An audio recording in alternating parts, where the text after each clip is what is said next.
Ассаламу алейкум ва рахматуллахи ва баракатуху. Урматтуу айымдар, кош келиңиздер. Акырындык менен кире бериңиздер.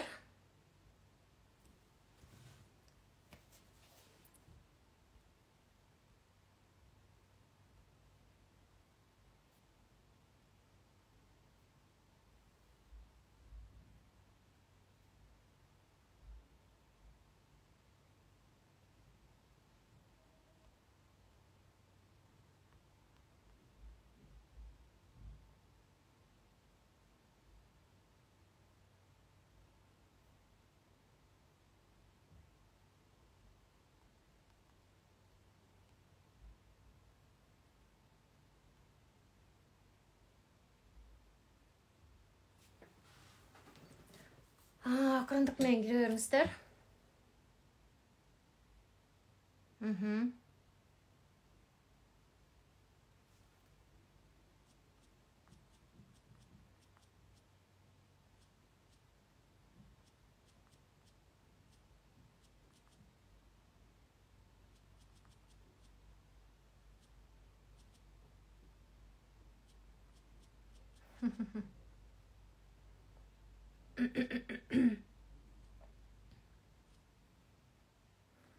ربي يسر ولا تعسر ربي تمم بالخير اللهم افتح لي أبواب رحمتك ربي اشرح لي صدري ويسر لي أمري واحلل عقدة من لساني يفقهوا قولي.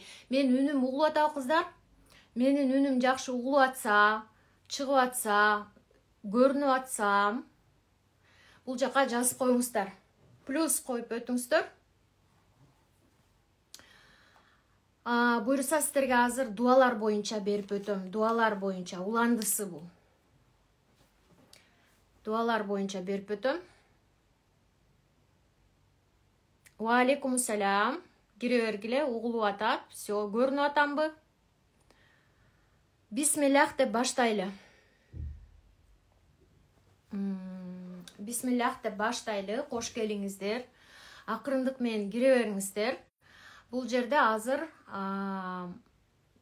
теманын уландысы, кыздар, теманын улап, азыр теманы улап, биз дуа менен эми кантип Аллах Таалага дуа менен кантип кайрылабыз. Бизге пайгамбарлар кайсы дуаны окушту үйрөтүп кеткен. Мына ошолордун бардыгын азыр бул жерде көрсөтүп берем. Тиги сабакты көргөндөн кийин анан ошонун негизинде бул дуаларга амал кыласыздар, анан терапияны аткарасыздар, анан кийин жакшы жыйынтык болот иншаллах. Дуа көрүнүп жатабы бул жерде? Эң жакшы. Ким билет, ким окуйт мына карыздан кутулуу дуасын? Карыздан кутулуу дуасы бул дуаны сиздерге азыр карыздан кутулуу эмес, бизди бул дуа негизинен көп нерседен коргоочу болот экен да, көп биздин жагдайыбызга жардам берүүчү болот экен. Азыркы сабакта не кылабыз? Могу хам хазан окусаңыздар, башында Аллахумма инни аузу бика. Аллахым, сенден паана тилеп жатам. Аллахым, мен сен менен, сенден жардам тилейин деп атат, сактанамын дейт. Эмнеден? Хам менен вал хузни деп атат. Ушул эки сөз жөнүндө сүйлөшөбүз.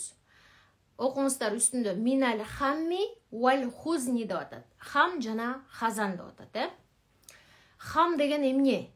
Хам деген бул алдыдагы нерселерге кабатыр алуу. Адам алдыдагы бол элек нерселери менен эле кабатыр болуп отуруп, эмне өзүн проблемага салып коет дедик, сабактын негизинде. Ошол болочоктогу бол элек нерсеге. Ошондон сактап, пайгамбар саллаллаху алейхи ва саллям бизге ушул дуаны даяр берип койгон экен. Караңыздар.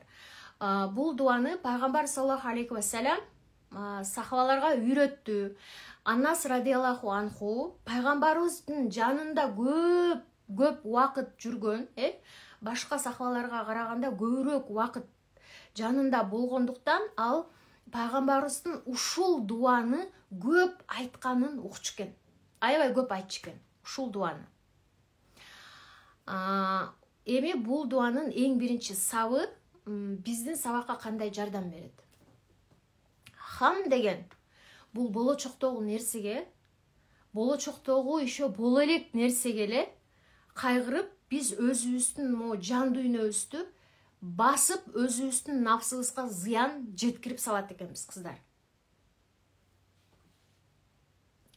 Аллах Таала ар бир адамга эмне күч кубат берди. Күнүнкүсүнө эртең менен турганда бизге эмне энергия, күч кубатка толгон болуп турабыз, уктап тургандан кийин кадимкидей энергия менен турабыз.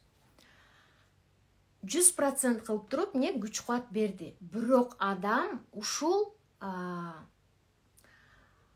энергиясын хам менен хазанга кетирип коет экен. 50%-ын хамга, 50%-ын хазанга кетирип коет экен. Хамды түшүнөсүздөрбү?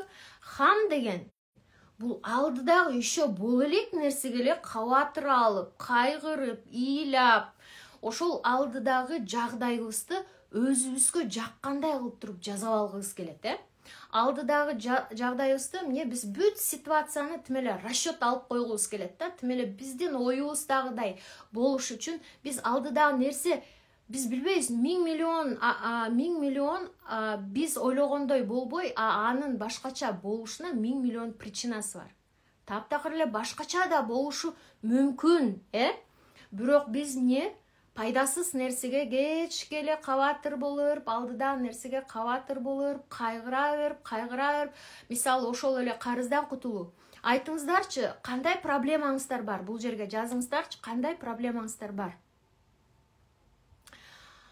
Кээ бирөө карызга ойлонот, кээ бирөө бала чакасы, кээ бирөө максаты, кээ бирөөнүкү билбейм, ден соолугуна кайгыра берет, Шо боло элек, бирок ошол нерселерге кечке эле кабатыр боло берет.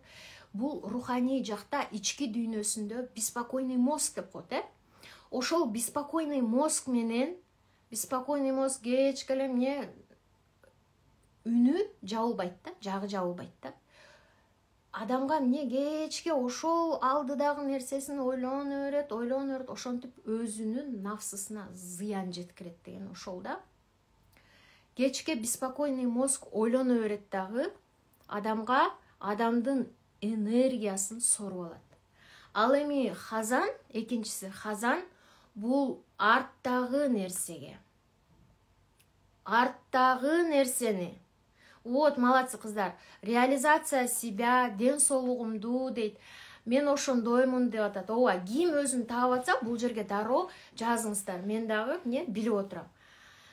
Ошондой эле экинчиси бул хазан, арттагы нерсе болуп бүттү. Арттагы нерсе бул уже биз канча кайгырасыңбы, ыйлайсыңбы, өкүнөсүңбү, мага десең чачыңды жуласыңбы, сен артка уже бара албайсың, өзгөртө албайсың. Өзгөртө албайсың. Анан эмне аттиңай деп баягындай деген нерсени даже айтпашыбыз керек.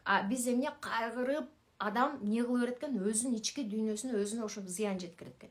Бул деген сөз шайтан алейхиланага, кыздар, жол ачуу, пайгамбардын хадисинде келген. Сразу сен өкүндүңбү арттагы эмне нерсеге өкүнсө болот, кайгырса болот, күнөөң кылгандыктан, ошол күнөөң үчүн кечирим сурап, Аллах Тааладан кечирим сураса болот. Бирок башкача кылсам болмок экен, мынандай кылсам болмок экен деп, өкүнүү арттагы нерсеге бул шайтанга жол ачуу экен. Арттагы нерсеге да, алдыдагы нерсеге да биз эмне кылып берет экенбиз? Өзүбүз шайтан алейхиланага жол ачып берет экенбиз. Биздин жашообузга кирип, биздин нафсыбызды биз менен каалагандай ойногонго. Анан даже билесиздерби, коркунучтун баарын ким салат? Шайтан алейхилана салат. Мынагы эмне? Хам деген бул алдыдагы жашоосунда мен ойлогондой болбой калсачы деген коркунуч. Бизнесим мен ойлогондой болбой калсачы, банкрот болуп калсамчы. Мына кыздар жазып атат, ошол нерсеге жетпей калсамчы, ооруп калсамчы, оорум күчөп кетсечи, бала төрөй албай калсамчы, күйөөгө тийбей калсамчы деген сыяктуу толтура алдыдагы жагдайын тим эле расчет алып койгусу келет да, баары мен каалагандай болсун деп. Бирок ошол кезде биз баягындай жашообузга баарын контролдой берсек, өзүбүз контролдой берсек, биз жашообузда Аллах Таалам бизге андан дагы сонун нерсени даярдап берүүсүнө жол бербейт экенбиз да. Жол бербейт экенбиз. И эмне сенин жашооңо андан дагы, сен күткөндөн дагы, сен ошол жагдайыңды сонун кылып жасап койгуң керек. Бирок андан да сонунун бергенге жол бербей, эмне кылып атасың сен? Баардыгын расчет алып атасың. Ошол себептен эмне кылышыбыз керек экен? Бул шайтан алейхиланага жол ачпашыбыз керек экен. Аз жакшы ой келди эле, сразу унутуп кеттим, айтайын деп атып. Вот көрдүңүздөр кыздар, ошол себептен биз алдыдагы нерсеге дагы, арттагы нерсеге дагы кабатырлануу менен, кайгыруу менен биз өзүбүздүн энергиябызды, кыздар, Аллах Таала бизге 100% энергияны күндө берди өсүшүбүзгө. Биз ошол энергияны алабыз. Алдыда сонун ошол күчүбүз, энергиябыз менен сонун нерселерди бүгүнкү күн менен жашап, рахат алып, бүгүнкү күнүбүздү жакшы өткөргөндүн ордуна сонун кыялдарыбыз менен, буюрса кыялдар боюнча алдыда өтүп берем да, сабак өтүлөт да, ошол кыялдарыбызга карай сонун нерселерди түзгөндүн ордуна өзүнүн руханий ички дүйнөсүн кыйратып жатат адам. Не кылып? Берилген 100% энергиясын, элүүсүн алдыга кайгырганга берип койду. Кабатырланганга. И элүүсүн арттагыга берип койду. Болду, анда энергия жок. Ал кечке ошол кайгырып, кабатыр алганга эле кетип атат. Ошондон сактанып, кыздар, ошондон сактанып, пайгамбар саллаллаху алейхи ва саллям мына күчтүү дуа. Бул бир эле карыздан кутулдурбайт. Бул өтө күчтүү дуа. Мен азыр чечмелеп бератпаймынбы? Бизди ошол алдыдагы нерседен. Айтып атпаймынбы жана волшебство. Бул мындай да, адам өзүнө эле ишенип, өзүнүн бизнесине, өзүнө, күйөөсүнө, ошол нерселерге эле ишенип эмес, мисалы өзүнүн турган мисалы пландап койдум, ошол планыма эле ишенем деп өзүнө ишенип эмес, Аллах Таалага таянуу деген нерсе болот, Аллах Таалага тапшыр, болду. Сен контролдобо. Сен жашынакай кылып кыялданып кой. Аллах Таалага тапшыр, контролдобо. Аллах Таала эмне? Эгерде биз тапшырганды берсек, кабатыр болбой. Аллах Таала бизге андан соң жагдай берет. Жана кабатыр болуу боюнча ошол себептен пайгамбар саллаллаху алейхи ва саллям үйрөткөн го. Эгер биз бул дүйнөнүн жана проблемаларын эле ойлой беребиз да, күнүмкү эртеңти акчам жетпей калса эмне кылам, светимди кандай төлөйм, башкасын кандай кылам, ана мына деп эле бул дүйнөнүн майда чүйдө проблемасы менен эле өзүбүздүн мээбизди, беспокойный мозг, вообще өчпөй аткан эмне? Разум деген. Ошол умду жөн койсоңор, тозокко салат. Умдун тузагына киргизбеш керек. Ошол именно адамды тузагына, умдун тузагына киргизбегиле, разум менен контролдош керек. Эмне кылат? Адамды умдун тузагына киргенден кийин уже чыга албай калат. Адам жанагындай өзүнө жакшы, сонун жашоо, даже мындай да, эртең менен турганда жада калса биз эмне кылышыбыз керек? Аллах Таалага тапшырышыбыз керек да. Эртең менен турар менен эле эмне болуп атат? Көпчүлүк адамдар ойгонор менен тетиги проблеманы эстейт да, мына проблеманы бүтүрүш керек дейт. Же болбосо жатып атканда да ошол проблемага кейип жатат. Эми Аллах Таалага сиздер тапшырыңыздар ошол нерсени. Проблеманы кандай кабатырланып атасыздар? Эмнеге, кандай проблема болуп атат? Ички дүйнөңүздөрдө эмне сыгып атат сиздерди? Жатып атканда Аллах Таалам сага тапшырдым. Бул боюнча терапия жөнөтөм, ошону жасаңыздар. Проблеманы Аллах Таалага тапшыргандан кийин кечинде жатып атканда, баардыгын тапшыргандан кийин сиздер уже жашооңуздарга уже өзгөрөт, уже башкача болуп баштайт. Эртең менен турганда да эмне кыласыздар? Дароо ойгонгондо бул дүйнөнүн проблемасын ойгонуп эмес, Аллах Тааланы эстегиле. Дароо эртең менен турганда эле Аллах Тааланы эстегиле. Ошол себептен пайгамбарыбыз хадисинде айтып өткөн да, эгерде адам эртең менен турганда эле кабатырланса, бул дүйнөнү кабатырлануу, бул жан дүйнөсүнө проблема салуу да, руханий жактан өзүн эмне кылып атат? Руханий жактан өзүн именно өзүнүн нафсысына өзү зыян келтирүүчү деген мына ушул да, өзүн өзү подсознательно ийгиликке жеткирбейт. И эмне кыласыздар? Эртең менен ойгоноор менен дароо Аллах Тааланы эстегиле. Дароо Аллах Таалама тапшырдым. Сразу переживание кеттиби? Аллах Таалама тапшырдым. Аллах Таалам бүтүрүп берүүчү. А биз эмне Аллах Тааланы ойлой турган болсок, биздин жагдайыбызды Аллах Тааланы өзү жасап коет. То есть волшебство деген ошол. Эгер таква болсо, таза тамак жесе, мен дагы толтура аз тапшырмалар берем, ошол тапшырмаларды аткарса, вот просто жанандай чудо өзүнөн өзү келип баштайт. Сиздер просто эле ички дүйнөңөрдү, состояниеңерди өзгөртүп коесуңар, все Аллах Таалам өзү бере берет. Көрдүңүздөрбү? Биз эгер ахиретти ойлосок, Аллах Тааланы ойлосок, бизде сразу мотивация ойгонот экен да. Себеби биз бейишти ойлосок, биз да Аллахтын ыраазылыгын табам деп ойлогондо бизде күч пайда болот, энергия пайда болот да, биз дагы барып зикир чалгыбыз келет, намаз окугубуз келет, да ибадат кылгыбыз келет. Бизде мындайча айтканда үмүт бар. Аллах Таалам бизди ушундай бир сонун жерге, бейишке барабыз, үмүт, и биз жанталашып баштайбыз, энергия пайда болот. Көрдүңүздөрбү? Ошол себептен пайгамбарыбыз эмне билген да, ошонун баарын бизге айтып кеткен да, биз эртең менен турганда эле бул дүйнөнүн проблемаларына кабатыр болсок, дагы Аллах Таала проблеманы кошуп берет. Аллах Таала кошуп бербейт. На самом деле кандай? Аллах Таала кошуп берет. Бирок мен айттым, сен эгерде подсознаниеңде проблемаңды ойлондуңбу, автоматтык түрдө ошол проблема келет. Все, билип кой, эртең менен турдуңбу, проблемага деп сыгылдыңбы, все ошол сага көбөйөт, бүгүн ошол келет, эртең келет, да келе берет ошол түгөнбөй. А сен автоматтык түрдө ошол проблеманы Аллах Таала тапшырды. Тапшыргандан кийин Аллах Таалам жагдайымды жасап берет деп тапшырды, болду. Ибадатыңды кыл. Аллах Таалам өзү эмне кылып берет экен? Жок жерден сиздерге уже состояниеңиздерди оңдогондон жок жерден, күтүлбөгөн жерден оңдой берет экен. Көрдүңүздөрбү? Бере берет экен. Ошол себептен кана бар бекен, аз көрөйүнчү.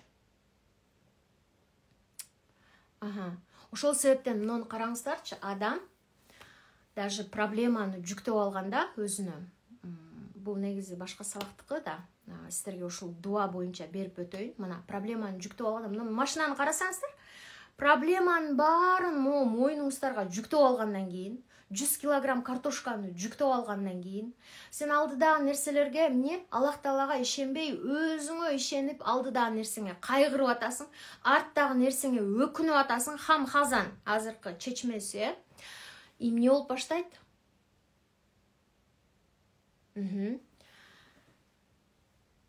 Автоматтык түрдө мына машинадай болосуздар. То есть адам алдыга жүрө албай калат, потому что анын энергиясы жок, просто эле алдыга талпынганга. Себеби эмне? Анын жонун мына машинадай болуп бүт баары басып калган, дөңгөлөгү жарылайын деп атат. Айтыңыздарчы, бул кайсы жака чейин жетет бул машина? Кайсы жака чейин барат? Ташбакадай болуп жайдан кетет, туурабы? Потому что эмне? Жонунда бүт проблеманын баарын үйүп алган кыздар. Ошол себептен азыр сиздер именно ушул хам-хазанды бардыңыздар, түшүнүңүздөр. Хам-хазан. Аллах Таалага эмне? Алдыдагы нерсени ойлогондо эле сразу оюңуздарга келсинчи, мен шайтан алейхиланага жол ачып бердим. Арттагы нерсеге кабатыр болуп сыгылып баштадыңыздарбы? Все, мен шайтан алейхиланага жол ачып берип атам. А мен шайтан алейхиланага жол ачып бергим келбейт. Мен энергиямды өскөнгө багыттайм. Мен минуска, өзүмдү эмне кыйратканга багыттабайм деңиздер. Ошол себептен ушул дуаны, ушул пайгамбарыбыз көрсөтүп өткөн ушул дуаны окуңуздар. Переводу турат го, ошол переводун да окуңуздарчы. Ошол переводунда бул өзү башка дуаларды айтып жетишейин. Бирок бул жерде мына азыр скриншот кылып алыңыздар, мен өчүрүп турайын, Мынакей, скриншот кылып алыңыздар. Бул жерде котормосу турат кыздар. Котормосу турат. Котормосу ушундай сон, ар бирөөсү ушундай сон. Аузу бике минал ажзи, алсыздык, алсыздыктын түрлөрү бар. Ошол жөнүндө айтылат. Сонун чечмесинде. Уал касли, касал, жалкоолуктун да түрлөрү бар. Ошондон сакта дейт, Ва аузу бике минал бухли деп атат, ичи таарлык, баягындай жанынан чыгарбастык. Бирок ичи таарлык дегенде сиздер бир эле маанини алышыңыздар мүмкүн. Өзүңүздөр баягындай ичи тар. Бул жерде ар бирөөсү сон чечмеленет. Вал жубни, ва аузу бике минал галабати дайни, ва кохри риджали деп атат. Көрдүңүздөрбү? Бул жерде карыздан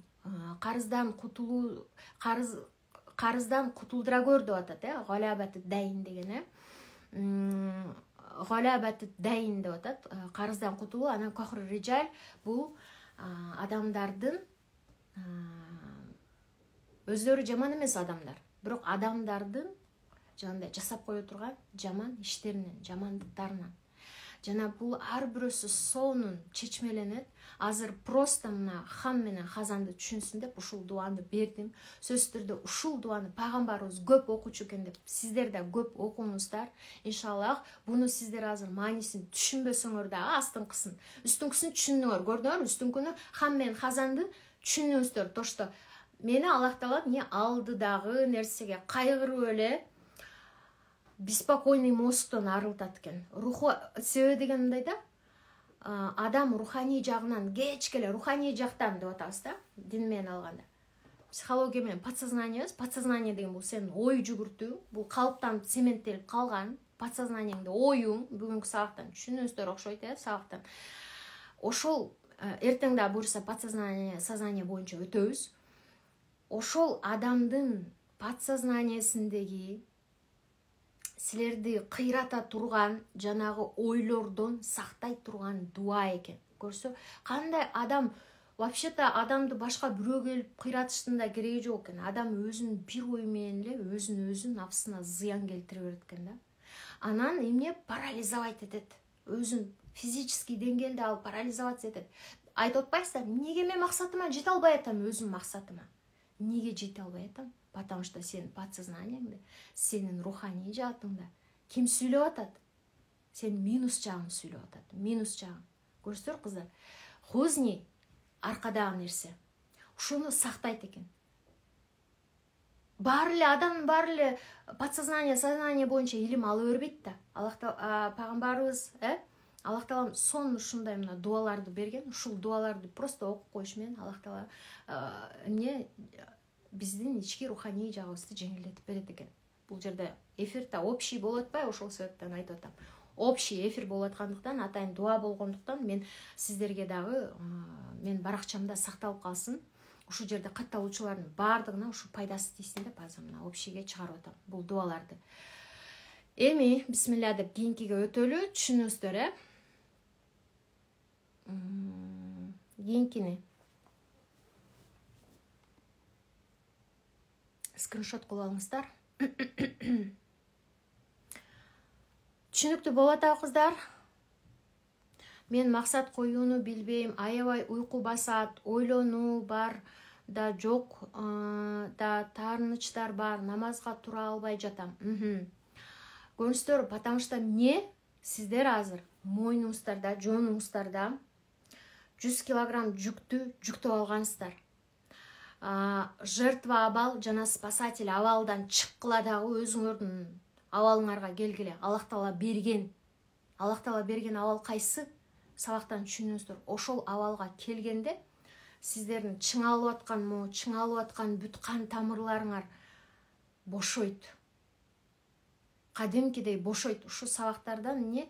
кадимкидей мына иншаллах мына жерден азыр айтып өтөм. Ушул дуаларды кандай күчтүүлүгүн да түшүнөсүздөр.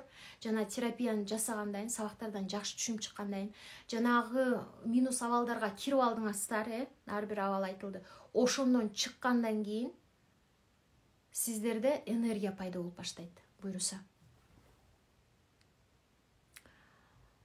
Анан максат коюу оңой эле ал. Максат коюу бир вопрос, план жазып ошого жетүү. Но ага чейин адам өзүн жөндөш керек. Вот азыр өзүңөрдү жөндөгүлө. Кантип азыр прям өзүңөрдү жөндөп, мынагы энергияңарды минус жакка кетирбей, азыр токтоткула, энергияңарды топтогула, плюс жакка кетиргиле. Суроо болсо бере бергиле кыздар. Кантип токтотом тынчсызданууну? Вот кыздар, көрдүңөрбү? Биздин прямо уякта ызылдаган прям мээбиз бар да. Деп коет. Орустарда разум деп бөлүнөт. Анан ошол умду разум башкарат. Контролдош керек. Эгер контролдо болсо, эмне тозокко салат ал. Ой, бул күлүк ат сыяктуу ар нерсени ойлоп турат. Биз баягы ойдун тузагына түшөбүз дагы. Эмне даже ошол эле иш кылып жүрүп, үйдөгү иштерди жасап жүрүп, тыштагы иштерди жасап жүрүп, даже идиш жуатсаңар да ар кандай ой келет. Буюрса, буну сабакта алдыда акырындык менен мунун баары токтойт буюрса. Түшүнгөндөн кийин адам илим алган сайын бул нерселер уже токтоп баштайт. Ассаламу алейкум устаза, буну кайсы убакта айтыш керек же ар бир намаздан кийин дуа кылалыбы? Жок кыздар, мен акырында айтам, кайсы убакта айтасыңар, канча жолудан. Ар бирөөсүнүн саны бар. Жатарда, эртең менен, тахажутта деп бүт баарын айтып өтөм. Биринчи дуалардын баарын айтып бүтөйүн, анан силерге ар бирөөсүн тапшырма кылып берем. Бул жана терапиялар менен чогуу жасайсыңар.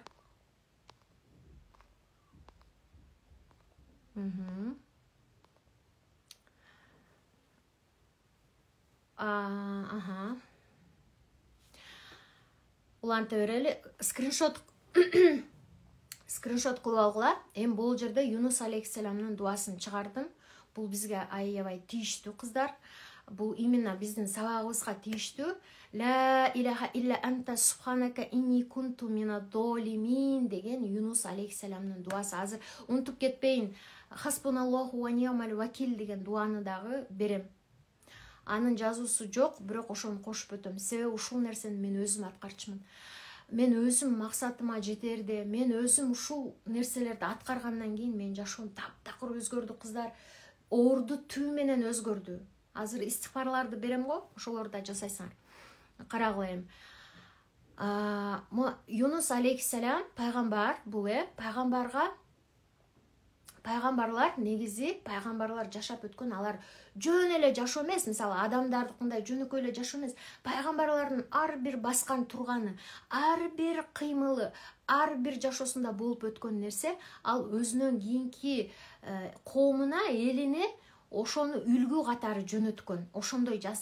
Ошондой жасоо керек деп. Мисалы биздин пайгамбарыбыз саллаллаху алейхи ва саллям бүткүл ааламга жөнөтүлгөн. Бүткүл элге жөнөтүлгөн, бөлүнгөн эмес. Мисалы, пайгамбарыбызга чейинки пайгамбарлар өздөрүнүн чакан коомдоруна жөнөтүлгөн, саналуу бир өздөрүнүн коомдоруна. Бирок пайгамбарыбыздын ушундай мактап бүтө албайбыз. Анын бир акылмандуулугун, Аллах Таала берген ушундай бир даанышмандуулугун, ушундай бир өзгөчөлүктөрүн биздин пайгамбарыбыз бүткүл ааламга жөнөтүлгөн, бардыгына жөнөтүлгөн. Жана кыска убакыттын ичинде бир да адамда болбогон өзгөчөлүктөрдү берип өткөн биздин пайгамбарыбызга. Жана пайгамбарыбыздын жасаган иштери ал өзүнүн нафсынан жасаган эмес. Мисалы биз азыр бир нерсени жасасак, нафсыбыз менен жасайбыз, Бир нерсени жасасак, нафс деген баягындай өзүбүздүн кызыкчылыгыбызды ойлоп анан барып жасайбыз го. Пайгамбарыбыздын бир да иши андай болгон эмес. Себеби пайгамбарыбыз бул бүткүл адамзатка үлгү болгондуктан. Жана ошол пайгамбарыбыздын ар бир дуа, ар бир сөзү, ар бир кыймыл аракети бул болуп өткөн, бул даяр кейс. Мисалы азыр кимде кандай кыйынчылык жагдай болбосун, ошону пайгамбарыбыздын өмүр баянын окуу менен, пайгамбарыбыздын өмүрүнөн, сахабалардан бүт бизге мисал катары, мисалы сахабаларда ушундай проблема болуп атат деп пайгамбарыбызга келгенде, аны мындай чечесиң, мынандай чечесиң, мынандай чечесиң деп берген бүт баардыгын. Көрдүңүздөрбү? Өзүндө проблемалар болсо, аны кандай чечүү жолдорун да берген. Ушундай сон. Эми ага кийин токтолобуз буюрса. Бул жерде айтайын дегеним, мына Юнус алейхиссаламдын мисалы бизге, мына дуасы, бул именно дүнүйө аренасын карагылачы күчтүүлүгүн, мына кичинекей дуаны дүнүйө аренаны өзгөртүп таштай турган күчү бар, кыздар. Мен жанагы 1 айдын ичинде өзүмдүн даже это нереально деген максатыма жеткенимде, бүт эле максаттарыма карай мен баратканда ушул дуаны сөзсүз окучумун. Себеби бул өтө күчтүү, кыздар. Бул дуанын күчтүүлүгү просто чексиз. Мен азыр ошол бир эле эмесин ачып берем. Биздин сабакка тийиштүүсүн гана ачып берем. А калган жактарын өзүңүздөр окусаңыздар болот, Биздин сабагыбызга тийиштүү жерин айтып берем. Бул жерден 3 ключ аласыздар азыр. Юнус алейхиссалам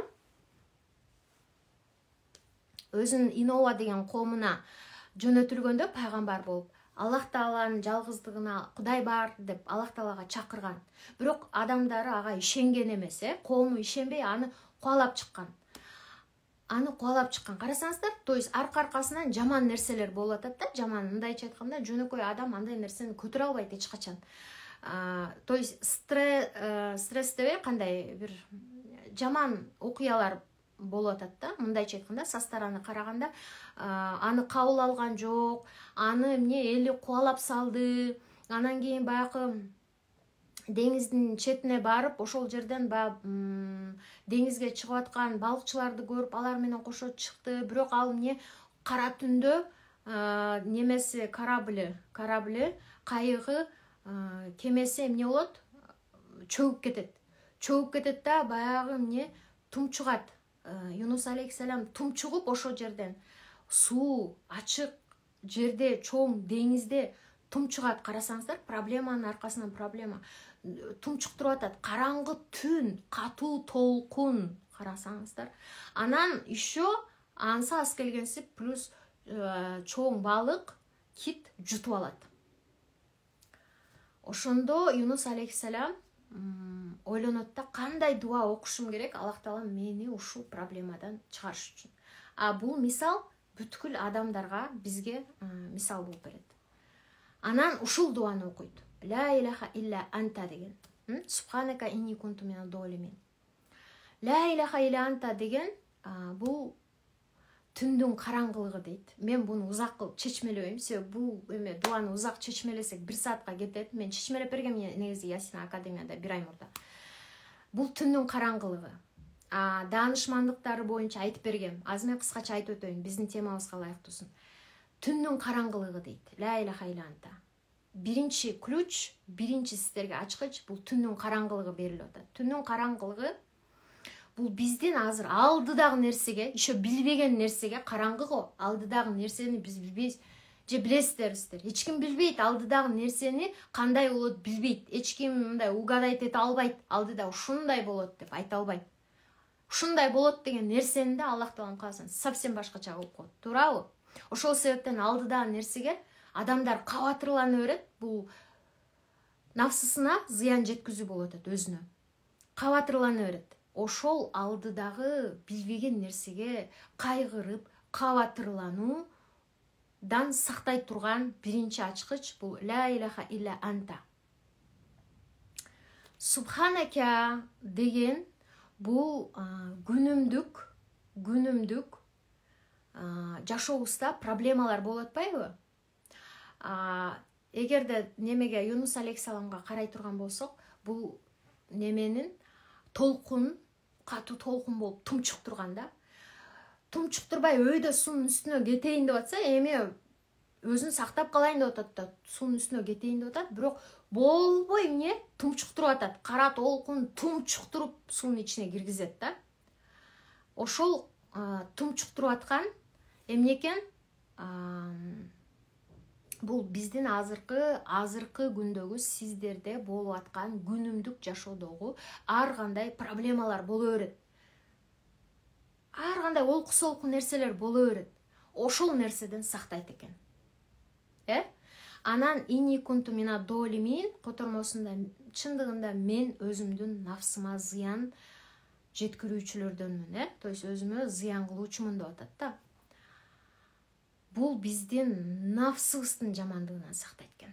Караңыздарчы, 3-чү ключ өзүбүздүн нафсыбыздан. Вот чындыгында кыздар, подсознаниеде, ички дүйнөбүздө биз өзүбүздү эле кыйратып салат экенбиз да, бизге кыйрата турган мындай тыштан душмандын кереги жок. Биз ички дүйнөбүздө өзүбүз душманбыз. Качан билим жок кезде адам өзүнө өзү душман. Билими жок адам эмне?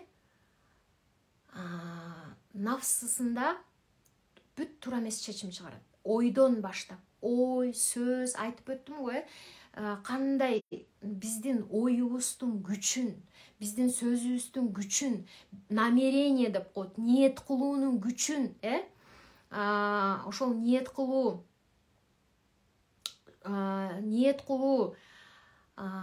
биздин сөзүбүз, ошолордун баары ушунчалык күчтүү экен. Ушул нерселер менен эле биз өзүбүз зыян жеткирип коет экенбиз. Бул боюнча 1 саат лекция өтсөк болот, ушул өзүбүзгө зыян жеткирүүчүбүз дегенге кыздар карагылачы. То есть 3 ачкыч берилген. Ушунчалык күчтүү дуа, бул биздин сабакка байланыштуу болгондуктан ушу дуаны берип атам. Ошол себептен эгерде сиздер алдыдагы нерсеге кабатыр болуудан кутулам десеңиздер, күнүмкү проблемалардан, жана өзүңүздөрдүн нафсыңыздардын жамандыгынан кутулам десеңиздер, мына 3 ачкыч. Бул пайгамбардын хадисинде келген. 7 күн окусаңыздар, шам намазынан кийин 33 жолудан окусаңыздар, ушул мен айтып аткан азыркы нерседен кутуласыздар иншалла. Эми сиздерге тапшырма 10 күн бою ушул дуаны окуйсуздар. Негизи ар дайымкыга адатка айландырыңыздар. Буну мен азыр 33 дедим го, 33төн шамдан кийин окуйсуздар. Андан тышкары буну 100дөн окуйсуздар. Себеби мен өзүмө 100дөн айтчумун. Ушул дуаны, Юнус алейхиссаламдын дуасын 100дөн окуйсуздар. 100 жолудан окуйсуздар. Себеби бул сиздер азыр мына эле пайдасын көрдүңүздөр, башка канча пайдасы бар. Ошону билбейсиздер. Ошол себептен 100 жолу буну окуңуздар. 100 жолу буну окуңуздар күнүнө. Анан хасбуналлаху ва ни'мал вакил деп окуңуздар. Ал күчтүү дуа. Ал да биздин темабызга тийиштүү. Ал жерде Аллах Таала мага жетиштүү деп атабыз. Көрдүңүздөрбү? Ал жерде Аллах Таала мага жетиштүү. Аллах Таала мыкты вакил деп атабыз, покровитель. Вакил деген. Аллах Таала эмне деп атабыз? Коргоочу. Эң мыкты коргоочу. Биз өзүбүз коргой албайбыз. Да кайсарыбызга алдыда нерсеге кабатыр болуп, жагдайыбызды жасап, контроль спасатель абалына кирип алганбыз. Биз элди спасать этем деп атабыз, туугандарыбызды, башканы спасать этем, балдарымдын жагдайын жасап коем, спасать этем деп. Да биз өзүбүздү контролдой албайт экенбиз. На самом деле биз эмне көрүп атабыз? Биз кылып атабыз деп. А на самом деле Аллах Таала ушунчалык бизди сүйөт экен, өзүнүн пендесин, бардык пендесин ушунчалык сүйөт экен. Эмне кылат? Бир да доля секундага өзүнө таштап койбойт. Өзүнө доверять этип, бизди өзүбүзгө таштап койбойт экен. Ошол себептен караңыздарчы, биздин айланабызда Аллах Таалам атайын коргоп койгон. Алкымыбыздан эле өлүп калбаш үчүн, билесиздер, чоң нерсе кирип кетсе могул жерден, ошону да карап туруш үчүн алкымда периште турат. Ким какап көргөн этке? Мен этке какап көргөм. Көп жыл мурда ушундай бир жандай чарым этти чайнап анан болбой эле бул чайналбайт экен деп туруп жутуп ийгемде ушу жериме такалып калган. Жөн өлөйүн деп барып анан оңгалдым окшойт. Көрдүңүздөр? То есть ушул алкымда дагы периште турат. биздин алкымыбызды бизди коргоп, Аллах Таала коюп койгон. Алдыбызда периште турат, аркабызда периште турат. Оң жагыбызда, сол жагыбызда, үстүбүздө, алдыбызда периште турат. Караңыздарчы.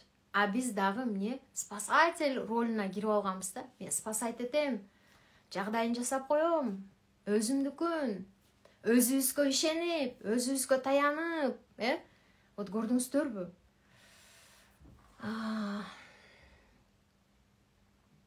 Ошол себептен кыздар, все, токтотобуз. Даже биз өзүбүзгө жардам бере албайбыз. Именно ушул темага байланыштуу болгондуктан айтып атам. Жана ролдордон спасатель, жертва, башка ролдордон чыгыш керек.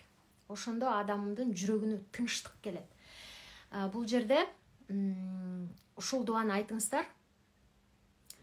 40 мүнөт өтүп калды. Ушул дуаны айтыңыздар сөзсүз түрдө. Анан хаспуналлаху ва ни'мал вакил. Аллахым сен мага жетиштүүсүң. Бул дуаны жакшы түшүнөсүздөр. Теманы көргөндө, сабакты көргөндөр уже бул дуаны жакшы түшүнөсүздөр, иншалла. 2 дуа болдубу ошондо? 3 дуа болду ошондо.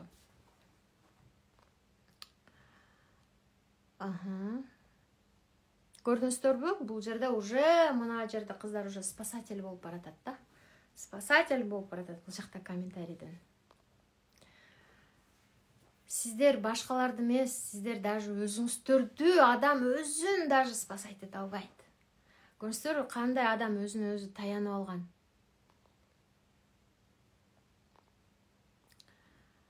Намазды баштай албай жаткан кыздар, болду. Бүгүн катуу ниет кылыңыздар. Аллах Тааладан дуа кылыңыздар. Мен азыр аягына чыгайын. Мына жерде да дуаларды берейин. Ошол дуаларды кылганда силердин жүрөгүңөр ачылат. Аллах Таалам ачып берет, иншаллах. Ошол ыйлап азыр истифар боюнча айтам. Ошол нерселерди жасагандай болду.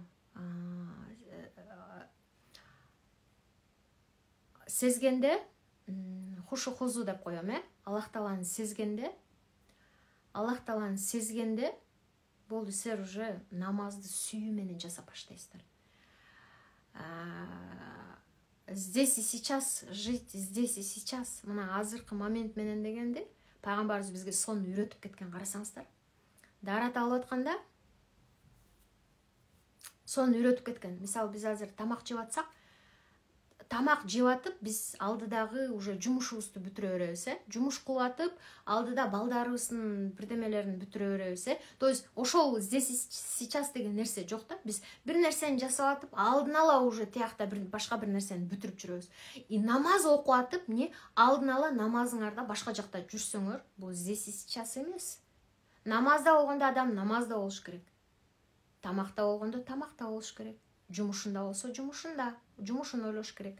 Ошону пайгамбар сонун үйрөткөндө, здесь и сейчас дегенде, пайгамбар ар бир кадамында дуа окуган. Карасаңыздар, просто көпчүлүк адам дуанын маанисин түшүнбөгөндүктөн маани бербей коюшу мүмкүн да, арабчасын айтып коюп. Бирок дуаны түшүнгөндөн кийин сиздер уже маани берип баштайсыздар. Ошол тамак жеп атканда кандай, намаз окуп атканда кандай. Пайгамбар саллаллаху алейхи вассалам карасаң, дарат алып атканда бизге үйрөттү да. Биз ошолорду аткарсак, азыр биз соп алабыз. Мисалы, даратка барганда, дарат алып атасыздар, бирок оюңуздарда уже башка жакта жүрөсүздөр да. Жок, алтындар. Дарат алып атканда бейишти ойлоо керек. Билесиздер, бүт айтылган. Дарат алып атканда, колду жууп атканда, Аллахым, ушул колумду бейиштен нурландыра көр. Кадамымды бейишти көздөй бастыра көр. Арабча дуалар, ошолорду просто кыргызчасын окугулачы, кандай сонун дуалар. Оозду жууп атканда, бетти жууп атканда, то есть в моменте ошол амалдарды аткарып атканда силер ошол моментте жүрөсүздөр. Ошондо сиздер ошону түшүнгөндө, адам здесь и сейчас дегенде, намаз окуп атканда дагы хушу хузу менен окуй алат. Аллах Таалага ибадат кылып атканда да хушу хузу менен. Потому что адамдын ою күлүк. Адамдын ою туруп алып кичине эле разум контролдо болсо ум кетет, тейта кетет. Болду. Ал даже намазынын бузулушуна себеп болушу мүмкүн да, ошол ою. Ошол себептен мүмкүн бул боюнча да сабак өтөбүз. Мурунку сабактарда кантип көрсөк болот. Жаңы эле кошулдум. Катып калдыбы кыздар? Катып калдыбы эмне? Эфир катып атабы?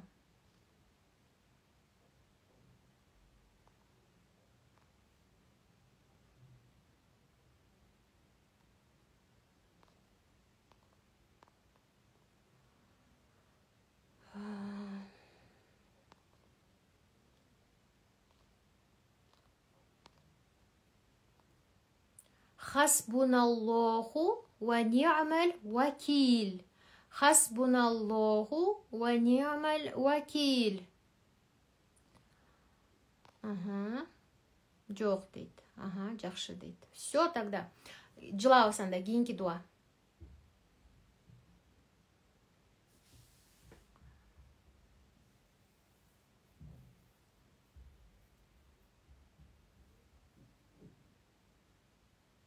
Мына Саидул истихбарды скриншот кылып алыңыздарчы.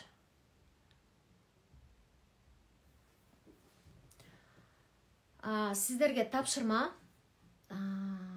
Азыр мен истихбардын кичинекейин берем, ошону жазайсыздар. Саидул истихбар, тообо кылуу. Билесиздер, кыздар, азырына намазга кирсемби деп аткан кыздар, сиздерге уже намаз окубаган үчүн эле күнөө жазылып атат да. Намаз окубаган үчүн эле орду толгус күнөө жазылып атат. Ошону билиңиздер. Намаз окубаган үчүн эле, азыр, например, куптан намазы болду. Куптанды окуган жоксуздарбы? Все, силерге автоматтык түрдө күнөө жазылат. Жана да бир нерсени айтып өтөйүн. Ушуну билбей эле койсом болмогу экен деген боюнча пайгамбардын хадиси бар да. То есть бир нерсени билип алгандан кийин аны аткарыш керек да, сөзсүзчү. Анан кийин ушуну билбей эле кое турсам болмок экен. Эми билип алдым, эми аткарыш керек. Бул чоң күнөө. Бул өтө чоң күнөө, кыздар. Чоң күнөө алат адам. Ушуну билбей кое турганда аткарбай, билбей жүрө бермекмин. Вот эң жаман ушул да. Ошон үчүн билим алуу фарз. Билдиңерби? Азыр билдиңер, мына намазга кирем деп аткан кыздар. Куптан намазы кирди азыр. Ким куптан намазын окубаса, ал куптаны каза болду. Так что намаз окуйм деп аткан кыздар, азыркы куптандан баштаңыздар. Эми караңыздар, могул жерде тообо кылууну айтып өтөйүн сиздерге. Унутуп кала элегимде тообо кылуу боюнча. Биринчи, азыр истихбар айтасыздар. Мынаны Саидул истихбарды скриншот кылып алдыңыздар. Бул Саидул истихбарды эртең менен кечинде 10-10дон окуп туруңуздар. Бул эң чоң, Саид деген чоң истихбар деген сөз. Мен азыр сиздерге кичинекей истихбарды берем. Кичинекей истихбарды берем. Манакей кичинекей истихбар: астагфируллах, астагфируллаха ва атубу илейх. Астагфируллахи ва атубу илейх десеңиздер да болот. Астагфируллах ва атубу илейх десеңиздер дагы болот. Эми караңыздар. Эң кичинекей истихбар бул астагфируллах, Аллахым мени кечир деген сөз, Сиздер болсо, мына азыр мунаны скриншот кылып алыңыздар. Дагы ушул мен бергенде айтыңыздар. Буну 40 күн бою кыласыздар. Тапшырма сиздерге. 40 күн бою 1000 жолудан жанагы мен берген терапияны жасайсыздар. Аллах Таалага тапшыруу терапиясын жасайсыздар, сөзсүз түрдө. Биринчине бүт контроль, переживание, кандай проблемаңыздар бар, жана көрсөтүп өткөндөй терапияны жасайсыздар, бүт баарын Аллах Таалага тапшырып бересиздер. Жүк жок, могул жакта 10 килограмм жүктүн баарын Аллах Таалага тапшырып бердиңиздер. Аллах Таалам кудуреттүү. 10 килограммды Аллах Тааламдын кудурет эмнесине, корзинасына бересиңер. Аллах Таалама тапшырып бересиздер. Аллах Таалам мээримдүү, мээримине тапшырып бересиздер. Аллах Таалам бүтүрүп берүүчү, ошентип бүт бардыгын Аллах Таалага тапшырып бергенден кийин терапияны обязательно жасайсыздар 10 мүнөт, андан кийин мына истигфарды жасайсыздар. Билесиздер, ошол мен терапияны, ушул тапшыруу терапияны бүт мээңиздерди мээ боюнча айтып атам, жанатан бери мээ боюнча болуп атат. Бул беспокойный ум, бизди тозокко салып аткан, бизди алдырга жылдырбай аткан, эч качан максатка жеткирбеген беспокойный ум, энергиянын баарын минуска соруп алып аткан. Ошонун баарын Аллах Таалага тапшырып бересиздер. Тапшырып бергенден кийин бул нерсени мен өзүм 100 000 сомго сатып алгам, кыздар. Рубль мен 88 000 рубльга сатып алгам. Элестетиңиздер, ошол терапияны кылганда менде ушундай өзгөрүштөр болбоду ички дүйнөдө. Просто эле Аллах Таалага тапшырып берген. 88 000 рубльга сатып алгам. Бул сом менен которгондо 100 000ге барган. И ошол терапияны кыласыздар да, анан мына истигфарды 40 күн бою үзбөй астагфируллахи ва атубу илейх истигфарды 1000 жолудан күнүгө айтасыздар. Желательно караңгы убакытта айтсаңыздар жакшы да. Эртең менен багымдатка чейин же багымдатта, то есть акырын силерге багындай бала чакаңар тоскоолдук кылбай турганда, ызы чуу, адамдардын жанында ызы чуу болуп атканда адамдын ою бөлүнөт. Ал здесь и сейчас болбойт. Ал эмне оюнда тиякта жанындагылар эмнени сүйлөшүп атса, ошолордун сүйлөшкөн сөзүнө кирип алат оюнда. Бул жакта тилиңдин учу менен айткан, бул бесполезно. Тилдин учу менен айтпайбыз. Ар бир истигфарды я Аллахым мени кечир деп атасыздар, хушу хузу менен айтасыздар. Хушу хузу деген эмне? Ихсан деген нерсени пайгамбарыбызга келип Жибрейил алейхиссалам үйрөтүп кеткен. Ихсан деген эмне дегенде, пайгамбарыбыз не деген? Бул Аллах Таалага ушундай деңгээлде ибадат кылуу, сен Аллах Тааланы көрүп турган, то есть Аллах Тааланы сезип тургандай. Аллах Таала менин маңдайымда, мен Аллах Тааланын маңдайында турам, Аллах Таала менин маңдайымда турат.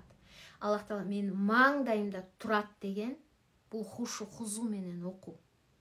Ибадат кылуу, зикр кылып атканда, астагфируллаху ва атубу илейх дегенде кадимкидей чүмкөнүп алсаңар да болот. Ошол себептен же эртең менен, же түнчүндө жатарга жакын, билбейм сиздерге кайсы убакыт удобный болот, билбейм. Мүмкүн күндүз болсо тынч убакыт, то есть силерди мындай алаксыта турган эчтеке жок болуш керек.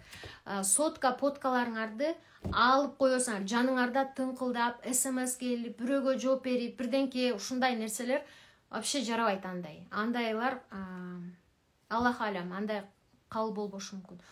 Бул жерде именно эмне? Хушу хузу керек болуп атат. Ихсан керек болуп атат. Сезүү. Аллах Таала мен маңдайымда. Эгер андай кыла албасаңар, Аллах Таала мени көрүп турат, мен Аллахтын маңдайында турам. Ушул нерсени жасоо. Бул адамдын деңгээлинен. Хушу хузудагы. Качан сиздер ошол нерсени сезгенде, Аллах Таалам менин жанымда. Аллах Таалам, Аллахым мени кечир. Тоогулун айтып өтөйүн. Ушу жерде тоого кыласыздар. Бул истигфарды айтуу менен Аллахым мени кечир деп атасыздар да. Мен өзүмдүн нафсыма зыян жеткирип алдым, жаман ойлорду ойлодум, өзүмдүн жашоомду, например, даже адамдар айтып атпайбы, өзүнүн сонун максатына жеткенге энергияны берет, бирок өзү каяктагы ойлорду багындай мен оруй беремин, же ушундай жетпеймин максатыма, бизнесим алдыга жүрбөйт, мен колуман келбейт, бачарам байкушум деген сыяктуу ойлор менен нафсына зыян жеткирип атат дагы. Өзүнүн алдыга басканга вообще эле жол бербейт. Өзү жол бербейт адам, өзү. Бул эмне? Подсознательно өзү жол бербейт, просто эле жол бербейт. И бул жерден тообо кыласыздар. Аллахым кечир. Тоободо бардыгын кошсоңуздар болот. Билбейм кандай күнөө, ар бир адам күнөө жасайт, күнөө иштерди. И бул жерде не то что бул жанандай күнөө иштер, багындай чоң күнөө иштер эле эмес, но и көрдүңүздөрбү, өзүңүздөрдүн ички дүйнөңүздөргө, өзүңүздөргө зыян кылып аткан күнөө нерселер болушу мүмкүн. То есть контроль, гиперопекага алып алгансыңар, гиперконтролго алып алгансыңар, башкаларды дагы, башкаларды башкарып атасыңар, билбейм, там күйөөңөрдү диванга жаткырып койдуңар, күйөөңөрдүн ролун алып алдыңар, өзүңөр бизнес жасап акча таап жүрөсүңөр. Гиперконтроль, то есть спасатель болуп атасыңар дагы, эмне кылып атасыңар? Туура эмес ролго кирип алдыңар, күнөө алып атасыңар. Спасатель болуп алдыңар, өзүңөрдүн руханий жагыңарды өлтүрүп атасыңар. Көрдүңүздөрбү? Же болбосо кечке эмне кайгырып атасыңар, тиги балдарыңардын жагдайын тим эле сонун кылып жасап койгуңар келип атат. Булардын баардыгы туура эмес. Бул эмне? Аллах Таалага ишенбөө деген нерсе да. Аллах Таала сага кандай рызык берсе, ага дагы, ал кулуна дагы ошондой рызык берет. Аллах Таала эмне? Сага кандай рызык берип, сени кандай багып атса, ал адамга дагы андан сонун кылып туруп рызык берет. Аллах Таала баардыгын тегиз карайт. Айттым го, Аллах Таала бир доля секундка бир да кулун калтырып койбойт жөн. Көзөмөлүндөбүз баарыбыз. Ошол себептен контроль деген нерсени жүрөктөн чыгаруу керек экен, Бул жерде дуа кыласыздар. Дуа кылганда биринчи эмне кыласыздар? Жазып алыңыздар. Катуу өкүнүү деген нерсе болуш керек. Катуу өкүнөсүздөр. Биринчи катуу өкүнөсүздөр, өкүнгүлө ошол жасаган ишиңерге, күнөөңөргө, ошону эми жасабоого, эми жасабайм болду. Биринчи шарты бул катуу өкүнүү. Ошону жасабоого сөз берүү, кечиресиздер. Анан кечирим суроо үчүнчү. Ошону жасаган үчүн, Аллахым, ушундай билбестигим менен, ушундай бир акылсыздыгым менен, же ушундай бир нафсым азгырып ушинтип жасап алдым. Экинчи мен аны жасабайм. Мени кечире көр. Аллах Таалам кечирүүчү. Ошентип кечирим сурайсыздар. Намаз окубай жүрдүм. Мен билбедим, Аллахым. Мени кечир. Эми мени намаз окуганга насип эт. Себеби Аллах Таала намазды да өзүнүн сүйгөнүнө берет экен да.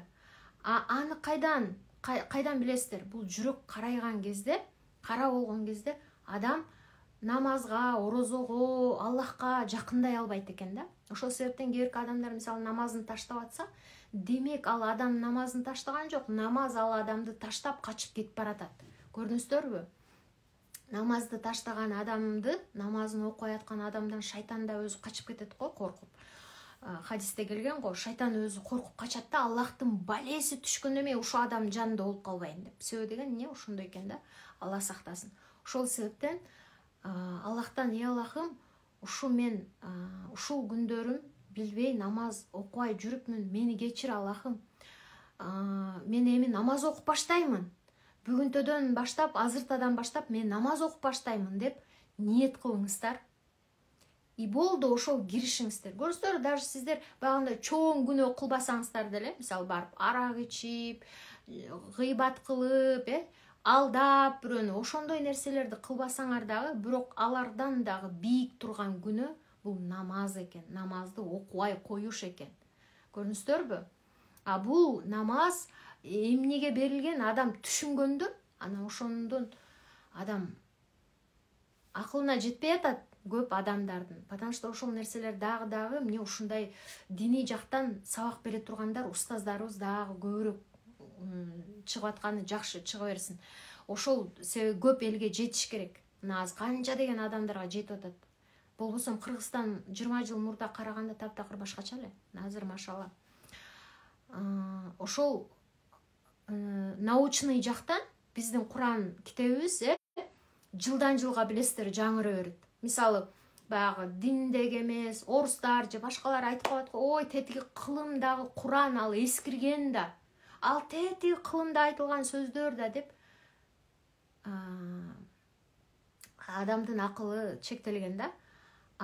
Ал Куран ушундай экен, наоборот, кыямат күнгө жакындаган сайын эмне боло берет? Жаңыра берет. Ученыйлар эмне ачылыштарды кыла берет. Ошонун баары эч акт эти 14 кылым мурда эле пайгамбарыбыз айткан, пайгамбарыбыздын сөзүндө жана Куранда бар. Ошону азыр күндөн күнгө ачыктап атат. Уже эле Куранда айтылган, мисалы, жанагы Куранда деген пайгамбар саллаллаху алейхи ва саллям айтат го, самолетту учарын, самолет учарын, ушундай темирден учарын адамдар. Ошондо сахабалар ал убакта самолет эмес, машина жок да. Акылга сиңбейт да. Бирок ошондо эле айткан. Бирок ошондо эле айтылган. Анан адамдар кийин ошолорду эмне кылат? Эме деп айтылган. Аллах Таалам унаа бердим дейт, адамдарга унаа бердим дейт. Эмне жеңил жашоосун жеңилдете турган унаа бердим дейт. Эме эшектен, жылкыдан, атты бердим дейт. Жана алдыда дагы силердин акылыңар жетпеген дагы бир унаа бердим дейт да. Ал уже азыр кайсы унаа? Азыр уже машина. Эгер ошол машинаны ошол кезде ошондой дей турган болсо, ошол кездеги адамдардын акылы менен ишенбейт эле. Ушундай нерсе, ушундай болот, темирден жасалган ушундай машина десе ишенбейт эле. Бирок эмне ученыйлар бүт баарын изилдеп атат, ачылыштарды кылып атат. Биздин кан тамырларыбыз, клеткаларыбыз, биздин каныбыз, мээбиз, Аллах Таала биздин мээбизди кандай түзгөн, бар жоктун баары Куранда келген. Ошолорду ачылыш кылып ушундай таң калып атышат да. 14 кыл мурда уже баары Куранда берилген сон болуп. Бардыгы берилген. Ошон үчүн эмне Куран күндөн күнгө кайра жаңыра берет. Кыямат күнгө жакындаган сайын ачылыштар боло берет. Потому что адамдар ошол өзүнүн азыркы ошол убактагы акыл менен түшүнбөйт. Мисалы азыр деле соткалар чыгып атат. Ошону бизден мурда, мындан 100 жыл мурда адамдар билген эмес, Андан көп жыл мурдагы адамдар билген эмес. Ошол сыңары азыр мындай жаңы нерселер келип атат. Бул сотката ладно, бул жөнүндө техника, но биздин өзүбүздүн эле ичибиздеги нерселерди кандай ученыйлар ачылыш кылып атат. Эми ошо намазга тиешелүү кирбедик белек, бул жака кирип кеттик да. Намазга айтайын деп атканым, кыздар, ошол биздин саждага барганыбыз. Сиздер эмне ойлоп атасыздарбы? Аллах Таалам бизди кыйнаш үчүн намаз берди деп? Жок. Биздин акасы организмибизге, биздин ой жүгүртүп, биздин нормальный ой жүгүртүп, акылдуу болуп, зээндүү болуп адам өсүш үчүн ушул намазды берген экен. Потому что биз саждага барганда бизде шумдук нерселер болот. Мээбизде биз рүкү кылганда, просто жана карасаңар, ученыйлар, врачтар азыр сонун ачылыштарды кылып атат го. Намазда рүкү кылганда, саждага барганда, ушундай эки жака мойнун бурганда, баары ошонун баарын уже кандай биздин клеткабызга 10% калыптыр да. Баардык жерибизге пайдасы тиет. Ошол себептен биздин денебизге, бул дене аманат, бул дене Аллах Тааланыкы. Ошол себептен Аллах Таала берди. Силер акыңар жок өзүңөрдү жаман көрүүгө, потому что сиздер дагы, биз дагы, биздин денебиз дагы бул Аллах Тааланыкы. Эмнеге сен Аллах Таала берген бир макулукту жаман көрүп атасың? Ал макулук, мисалы, сен өзүңдү, мисалы, жактырбай атасың. Мисалы да, өзүн сүйүүгө байланыштуу, жакшы бир ойду айтайын деп аттым эле, эсмен кетти сразу ушуну айтарым мен. Кыскасы, кыздар, намаз окуйм деп аткан кыздар, түшүнүңүздөр. Эмен айтып атпадым беле, харам. Күйгүзүп коеюнчу комментарийди, сиздер жазып туруңуздар. Эмне үчүн бизге харамды берди? Эмне үчүн бизге халалды берди? Потому что эмне үчүн бизге шарттарды берди?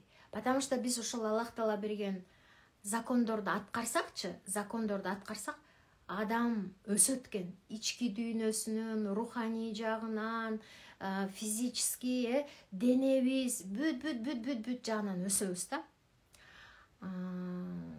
Биздин ар бир даарат алганыбыз кандай пайда бул? Биздин ар бир намаз окуганыбыз кандай? Биздин не только бул ментально эмес, ментально пайдасы бар, шумдуктудай. Но и биздин денебизге, физически денебизге, кан алмашуубузга, ой жүгүртүүбүзгө, бул ментально. И денебизге полный кандай пайдасы бар. Ошол себептен намаз окуйм деп аткан кыздар, бул наоборот бизге пайда экен. Жүк кылбагыла. Бул бизге берилген мээрим.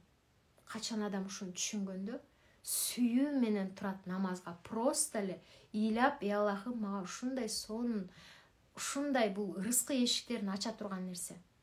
түгөнбөйт. Мен азыр пайдасын айтсам бул уже кетет, намаздын пайдасын айта турган болсок, биздин кандай рызкы эшиктерибиз ачылат, ар бир ушул намазыбыз окугандан кийин. Ошол себептен намазга келем деп аткан кыздар,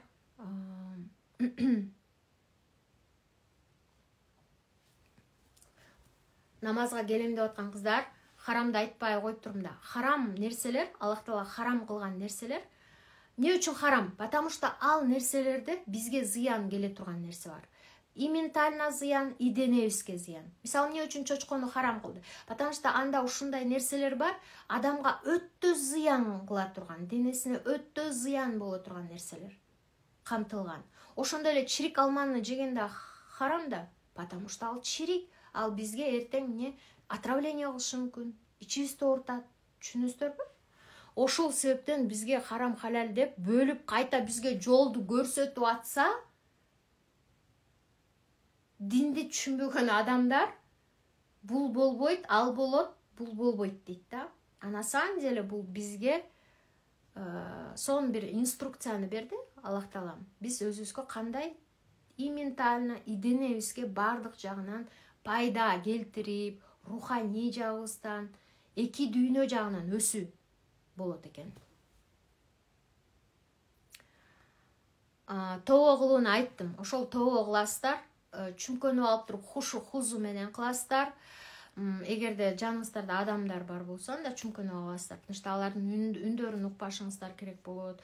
Себеби толугу менен ушу Аллах Таалага өзүңүздөрдү эмне арнашыңыздар керек. Анан астагфируллахи ва атубу илейх деп ушул истигфарды 40 күн бою. Анан бунун кандай пайдасы бар? Да, пайдасын айтып өтөйүн да. Бунун пайдасы өтө эле көп, бирок сиздерге керектүү. Мисалы, мага эмнеге келип атасыздар? Мен ушул чудо деген нерсе бар да. Адам өзү жанталашып, мисалы, мага жазып аткан айымдар 3 жумушта иштейм, 4 жумушта иштейм, күндүз да иштейм, түнү да иштейм, бирок эмне берекеси жок. 20 жылдан бери, 15 жылдан бери алам деген нерсеме ала албайм, максатыма жете албайм, кайта проблемадан проблемага кирип кеттим деп атат. Неге? Потому что адам өзүнө таянып алган. Себеби руханий ушул билимдерди билбейт. Адам өзүнө эле таянып алган. Болду, жоомарт, берүүчү Аллах Таала бар экенине эмне ага маани бербеди. Байкагылайчы, ушундай иштебейт, кыйналбай эле. Бул жактан да ала берет, бул жактан да ала берет. Изобилие эшиктин баарын Аллах Таалам ачып койгон, бул жагынан да ала берет, бардык жагынан изобильно болуп келе берет. Ата-энесинен, күйөөсүнөн подаркаларды алат, байкесинен, эжесинен, тиги подружкаларынан, башка жактан, өзүнүн жумушу да сонун. Качан могу терапияны аткарганда, кыздар, сиздерде да иншалла ошондой болуп баштайт. Потому что силер терапияны аткаргандан кийин уже баарын жүктүн баарын мен кылам деп өзүңөргө алып албайсыңар контролду. А силер Аллах Таалага тапшырып бересиңер. Болду, Аллах Таала анан эмне өзү чечет уже. Бияктан келеби, башка жактан келеби, ал келет. Мен только иштеп алам, мен только могул жактан алам деп өзүнө таянуу эмес. Ошол себептен бул жагы дагы бар. Конкретный план түзүү деген бар. Ага бул тиешеси жок. Ага тиешеси жок. Ага өтөбүз иншалла. Но бул жерде эң негизгиси сиздер жан дүйнөңүздөрдү тазалашыңыздар керек. Азыр жан дүйнөңүздөрдү, нафсыңыздарды, жан дүйнөнү тазалоо деген эмне экен? Бүт проблеманы Аллах Таала тапшырып берүү, терапияны жасоо, Аллах Тааладан кечирим суроо. Эмне үчүн истигфарды бердим? Бунун эң чоң рызкы эшик ачылат экен. Мисалы, үйүңөр жок болсо, үй сурагыла, Аллах Таала үйдү берет 40 күндөн кийин иншалла. Просто эле мен азыр угуп эле кыла бергилечи. Угуп эле ким эмне мечтасы бар? Просто ошону кыла бергилечи. Себеби бул истигфарды айтуу менен, истигфар бул рызкы эшиги. Аллах Тааладан мени кечир, Аллах, мени кечир деп атасыңар, кечирим сурап атасыздар.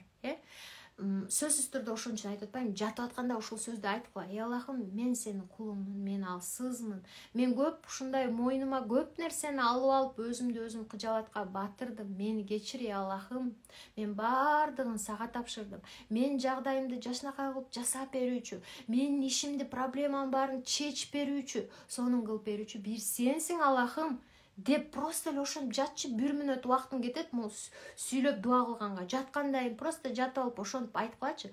Болду. Когда силерде жүрөгүңөрдө расслабление болду, мээңерде расслабление болду, эртең менен турганда эле силер уже дүйнө ишти ойлобойсуңар, мен Аллах Таалага баарын тапшыргам дейсиңер. Бул тапшырма силерге. Мен Аллах Таалага баарын тапшыргам, ey Аллахым, кайрадан тапшырасыздар. Тапшырып, ey Аллахым, шүкүрчүлүк терапиясын берем, ал кийин сабакта берилет, кийинирээк. Ошону жасайсыздар кийин, эртең менен тургандайын. Азыр түшүнүңүздөр, ушул нерсени жасайсыздар, анан астагфируллахи ва атуби илейх деп истигфарды 40 күн айтасыздар. 1000 жолудан ошондо 40 000 жолу болот. Анан өзүңүздөрдүн кандай максатыңыздар бар, ошого карата айтасыздар. Ошого карата айтасыздар. Ошого карата айтасыздар.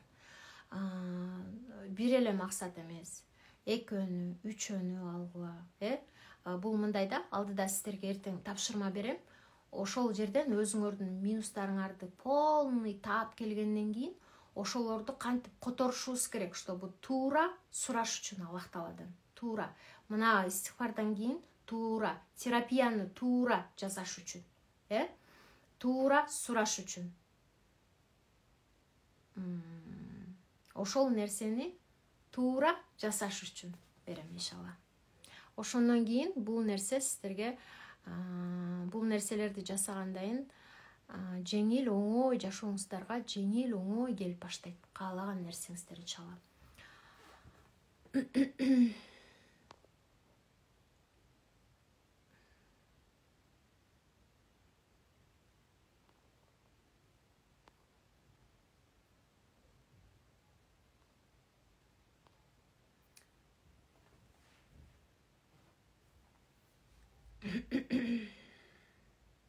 Көрдүңүздөр, бул жерде жазып атат, бул жерде. Тапшырманы түшүнүп алдыңыздар, Мен ушул дуаларды айтчымын. Ла илаха илля анта субханака инни кунту миназ залимин. Хасбуналлаху ва ни'мал вакил. 100 салават, ар бирөөсүн 100дөн 100 истигфар. Истигфарды айтканда мен башка истигфарды айтчымын. Истигфарлар көп да аябай. Истигфарды айтканда дейм да, салаватты айтканда башка атайын бар, мен аны алдыда айтып өтөм, азыр кошпой коеюн, ал өзүнчө чоң бир тема болуп берет. Салаватты айтчымын. Анан кийин жана Робби шрохли содри дегенди сиздерде бар, ал чатта. Ошону айтчымын. 5 болду. Ушул нерселерди айтасыздар. Сөзсүз түрдө ушул нерселерди айтып, буну эмне кыласыздар, эми кандай кылып айтасыздар? Тапшырма кыздар сиздерге. Муну эртең менен кечинде 100 жолудан айта турган болсоңуздар, бул дуаларды эртең менен кечинде айтасыздар.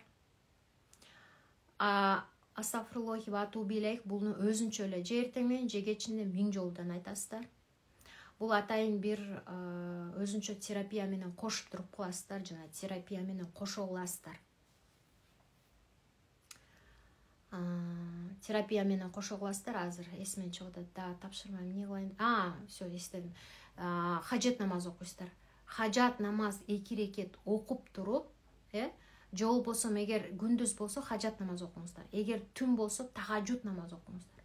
Анан өзүңүздөрдүн жана проблемаңыздарды чечип берүүсүн сурайсыздар. Именно ушул истигфарда, терапияда кандай жасасаңар, терапиядан жасап көрөсүңөр да, уже совсем башкача.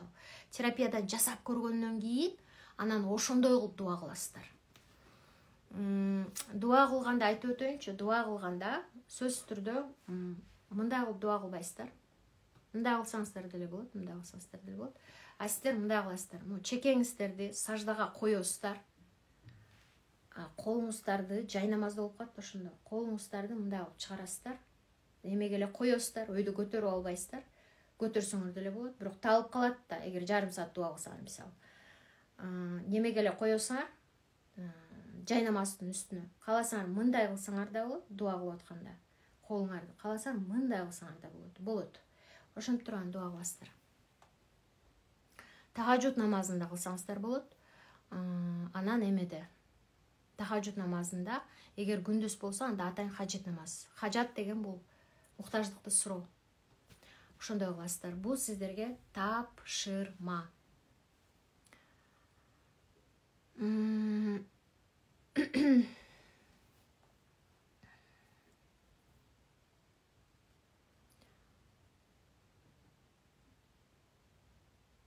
Жолдошум азгырып, намазын тургузбай жатат дейт.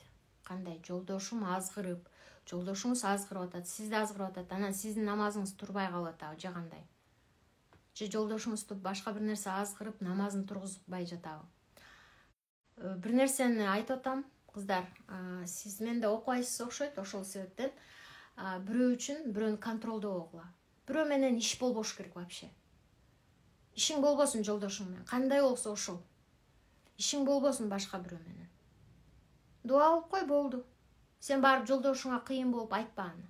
Кыйын болуп барып, давай намазыңды оку. Сен күнөөкөрсүң, сен Аллахтын астында күнөөлүү болуп атасың деп кыйын болбогула да, мисалы. Көрдүңөрбү, спасатель деген кандай болот? Спасатель башкаларды спасать ете берет. Кээ бирөө даже башкаларды спасать этип, менин там тууганым же менин там досум ушинтип жүрөт деп бирөөнүн минус жактарын кандай оңдошум керек деп бирөө башкадан сурап жүрөт, устаздарданчы. Адам бирөөнү эмес, өзүн оңдош керек. Сиздер өзүңүздөрдү оңдосоңуздар, өзүңүздөрдү. Спасатель болбогула. Көрдүңөр, бул уже спасатель ролундагы адамдар эмне экен? Аллахтын ролуна кирип алат, Кудайдын ролуна. Кудай решать этет аны. Кимге кайсы кулуна эмнени беришти Аллах Таала өзү чечет. Ар бир адамдын өзүндө башы бар. Бирөөнү спасать этпегиле. Спасатель ролундагылар Кудайдын ролун талашып аткандагылар. Спасать этпегиле бирөөнү.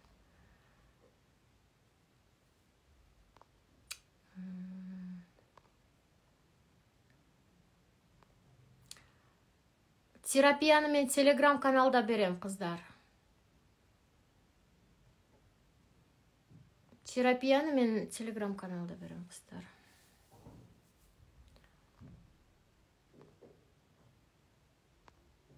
Ал терапия атайын 10 мүнөттүк терапия. Аны мен Telegram каналда берем. Тапшырманы түшүндүк, кыздар. Да, Telegram каналда кайталап, кыскача кайталап өтөм. Бул жерде узак, мына 70 мүнөт болуптур, а жерде кыскача да берем. Все, дуалар боюнча мен атайын общийге чыктым. Себеби ушул дуалар мен баракчамдагы окуучулар дептирмин, катталуучуларыма дагы пайдасы жетсин деп, Дуалардын кыргызчаларын да билип алгыла. Айтып атпайм кыргызча. Пайгамбар саллаллаху алейхи вассалам эмне деген? Жатарда айткыла деп атам го, мен алсызмын деп атат. Мен сенин алсыз кулуңмун деп атат. Пайгамбар, мен сенин алсыз кулуңмун. Мен сенин алсыз күнөөкөр кулуңмун деп атат. Кечир мени, Аллахым. Жана узак азыр айтып берсем. Бул дуалардын котормосун просто окуп көрүңүздөрчү, кандай сон. Сиздер кыргызча да айткыла, арабча да айткыла. Мээге сиңсин ошол. Качан бул адат болгондо, сиздерге адатка айланыш керек. Ошол себептен мына мен берген тапшырмаларды 40 күн адат кыласыздар. Мына рызкы эшигиңер ачылсын деп атасыздарбы? Рызкы эшикти ачып берет дуалар. Мен сиздерге берген ушу дуа 5 өзгөчө дуа деп, өзүм кылып жүргөн 5-6 өзгөчө дуа деп дайыма айтып келем, кыздар. Бул жерде сиздерге 3өсүн бердим. Иншаллах. Эртең саат 2-де болот сабак. Эмесе болду, кыздар, бүттү окшойт. Бардыгын эле айтып бүттүм окшойт. Тапшырманы бердим. Истигфарды айтып атканда сөз түрдө хушу хузу менен айтасыздар, анан ыйлап. Айттымбы, ушуну ыйлап айтасыздар. Ыйлап айтасыздар. Ыйлап айтасыздар. Ыйлап айтасыздар. Ыйлап. истихфарды айтып атканда, астагфируллахи ва атубу илейх, истихфарды айтып атканда хушу хузу болгондо уже ыйлаңыздар келет. Терапиядан кийин ыйлайсыздар, анан уже истихфарды айтканда кадимкидей эмне ыйлайсыздар. Ыйлап айтуу керек. Анан мындай да болушу мүмкүн. Биринчисинде ыйладыңар, экинчисинде ыйладыңар, үчүнчүсүндө мүмкүн даже ыйлай албашыңар мүмкүн да, потому что бул жагдайга да байланыштуу да. Мисалы, үйүңөрдө багында билбейм, праздник болуп, сонун бирденкелер болуп атса, мисалы, мүмкүн ыйлай албай атканда жерлиңер болуш керек да, анан жазып жүрбөгүлө чатка, мен чото ыйлай албай жатам. Жок, өзүңөрдү просто адам качан хушу хузуга киргенде, адам жашы өзү эле кетип баштайт. Ничего страшного. Башында 1-2 күн ыйладыңар, анан 1 күн ыйлабай койдуңар, бирок жасай бергиле. Үчүнчүсүндө ыйлагыла, 4-түнчүсүндө ыйлайсыңар, 5-синде ыйлай албасаң, ничего страшного, жасай бергиле. 40 күн үзбөй жасагыла. Терапияны жасагандан силер уже кадимкидей мына жүзүңөрдө энергия пайда болот, жылмаюу пайда болот, көзүңүздөр өзгөрөт уже. Потому что мне бүт моякта подсознательно толуп калган жүктөр бар го. Мынерде 100 килограмм картошканы жүктөп жүрөсүздөр азырчы. Спасатель болуп, ошол 100 килограмм картошканы 10 килограммдап ыргытып баштайсыздар да Аллах Таалага тапшырып, Аллах Тааланын мээримдүү деген сыпаттары бар, жагдайымды жасап берүүчү, бүтүрүп берүүчү, кудурет ээси, рызкы ээси, ошонун бүт Аллах Тааланын сыпаттарына Аллах Таалама тапшырып баштагыла. Тапшырып бергенен деп энергияга толуп, мээңиздер бошогондон кийин анан барып не кыласыздар? Өзүңөрдүн максатыңарды уже коюп, анан планга ашыра аласыздар. Пока мерде жүк кетмейинче, алдыда эме боюнча өтөбүз. Таарыныч, кек сактоо сабактар. Ошондо да жүк да, ал да бир руханий жүк. Ошондон да айрылгандан адам уже келечектеги жакшы ойлор келип баштайт. Уже өзүнүн максатына карата энергиясын бөлүп баштайт. Болбосо энергияңар ушул жерден эле бүтүп калып атат да. Алдыдагы силерди өстүрө турган нерсеге жетпей эле мына жерден эле бүтүп калып атат. Ошондой кыздар, ошондой кыласыздар. Мына бүгүнкү сабак ушундай, дуа, азыркы сабак дуа. Ушул дуаны полный жазгыла, скриншот кылгыла, телеграмдан да жөнөтөм. Буларды жасагыла, анан иншалла эфирим өчүп атат уже. Аллахым сиздерден да ыраазы болгон болсун. Баардыгыңыздарды жакшы көрөмүн.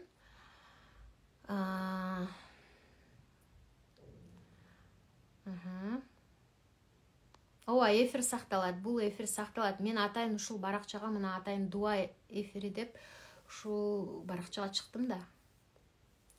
Себеби бардык адамдарга, дин илими боюнча бардык адамдарга жетип калсын деп ушул баракчага чыктым. Аллахым сиздерден да ыраазы болгон болсун. Аллах Таалам ушул илимдерибизди силер бирөөдөн күтпөгүлө. Алтындарым, эч качан бирөөдөн күтпөгүлө. Айтып атпаймынбы? Бирөөдөн эч качан эчтеке күтпөгүлө. Даже азыр сабакка келип отуруп, ушул сабакка мен ушундай нерсени ушул тренерден алышым керек, ушундай билимди алып кетишим керек. Анан өзгөрбөй, бирденкеси туура эмес болуп калса, таарынып, жок кыздар, алтындарым. Силерге ошол сабак эчтеке бере албайт. Ниетиңерди жаңырткан, ниет боюнча бүгүн 1 саат сайрадым го. Силерге эч ким эчтеке бере албайт Аллахтан башка. Билим да бере албайт, тренер да бере албайт, күйөөңөр да бере албайт, башкасы да бере албайт. Күтпөгүлө. Силер бир гана Аллахым мына ушул билимди, ушул жердеги дуа истихфарларды, ушул нерселерди мен жасайын. Мага жеңилдик бер. Ушул жерге мен ушундай бир ниетте келдим, ушул жерден ушундай билимдерди алып, өзүмдүн ушундай жакшы максаттарыма жетейин. Ушуну эңсеп келип отурам, бирок ошону берүүчү сенсиң. Макулук бере албайт. Адам бере албайт силерге эчтекен. Эч ким бере албайт силерге эчтекен. Күтпөгүлө. Эгер акмактык кыласыңар, адамдан күтүп, күйөөңөрдөн, тренерден, билимден, бирөөдөн күтсөңөр, силер таарынасыңар. Потому что алар силерге окшогон кул. Алар дагы кемчилдиктүү. Бардыгыбыз эмне? Кемчилдиктүүбүз.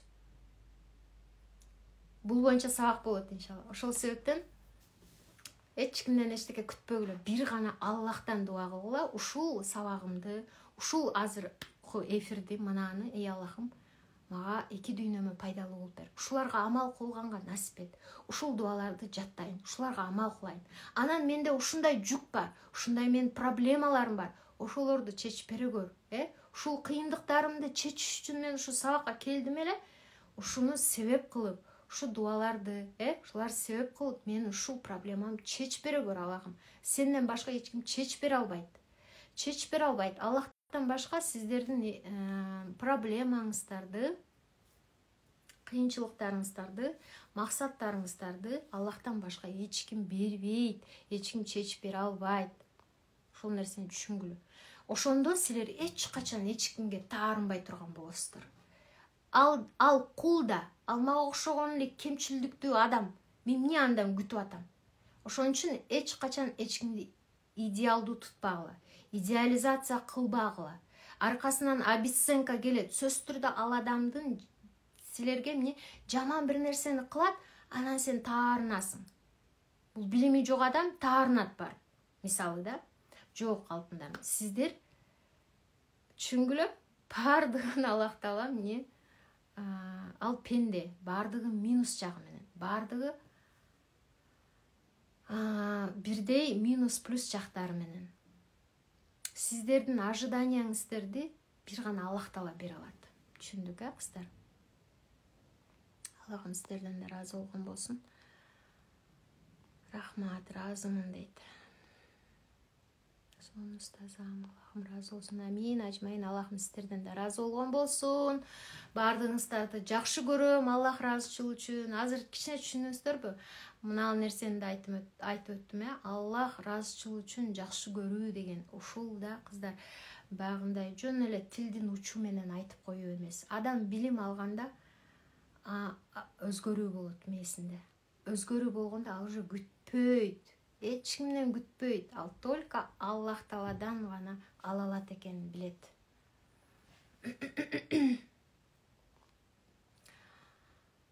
Ассаламу алейкум рахматуллахи ва баракатуху. Айымдар, бардыгыңыздарды жакшы көрөм. Ушул жердеги берилген сабакты, ушул жердеги дуаларды сөзсүз түрдө барып амал кылыңыздар. Даже менин сабагымда катышпасаңар да, бекер акысыз эфир болуп, муну көрсөңөр да барып аткаргылачы. Ушул нерсени болсо да барып аткаргылачы. Жакшы жыйынтык аласыздар иншалла. Бүгүнкү түз эфир бир сабагыңыз башталды. Ами кыздар, ким катыша элек болсо, менин сабагым башталган, трансформация практикум башталган. Анан ошондо мен дуа берем дегем, дуа боюнча тапшырма. Дуа боюнча тапшырма бул дуалар болуп аткандан атайын бул бардыгына пайдасы тийсин деп ушул ачык эфирге чыктым. Билимиңиз чугунду болсун. Амин, ажмайын. Аллахым сиздерден да разы болсун, кыздар. Эң негизгиси Аллах Таалам бизди ушул руханий жактан жеңилдетсин. Себеби адам ушунчалык бир керемет бактылуулукка чыгат экен, качан руханий жагын дарылаганда. Адам ойлойт да, мен машина алсам, үй алсам, ушундай бир статуска жетсем деп ошол нерсеге тырмалаңдай берет да. Потому что ошол нерсе жетсем бактылуу болом дейт да. Жок, анан түшүнөт, что ал нерсеге жетсе дагы көрсө эң негизгиси ал нерселер, ал буюмдар бактылуу кыла албайт экенин түшүндүрөт да, түшүнөт. Анан кийин эмне руханий жакка талпынып баштайт. Себеби биздин жүрөгүбүздөгү тынчтык бул эң биринчи адамдын бардыгы эле негизи ошого келатат да. Ошол нерсени эңсейт, жүрөктүн тынчтыгы. Жүрөктүн тынчтыгы өзгөчө аялга келгенде, анын бүт изобильный, анын жашоосу изобильный болуп баштайт. Бүт изобилие келип баштайт. Туш тараптан эмне күйөөсүнүн да жумушу жакшы болуп баштайт. Анан ал бүт жактан подарка алып баштайт. Бул жагынан, башка жагынан. Көрдүңүздөрбү? Адамдын жүрөгүнө тынчтык орногондо гана. Бул тынчтык кандай келет экен? Азыр кичине болсо да түшүнүп өттүңүздөр. Эртеңки сабак жабык баракчаларда улантабыз. Амин ажмайын. Болды анда. Эфирибизди аяктайлы. Аллах таалам бардыгыбызга ушул эки дүйнөдө өзү ыраазы боло тургандай абалда кыла көрсүн, даражабызды эки дүйнөдө көтөрө көрсүн.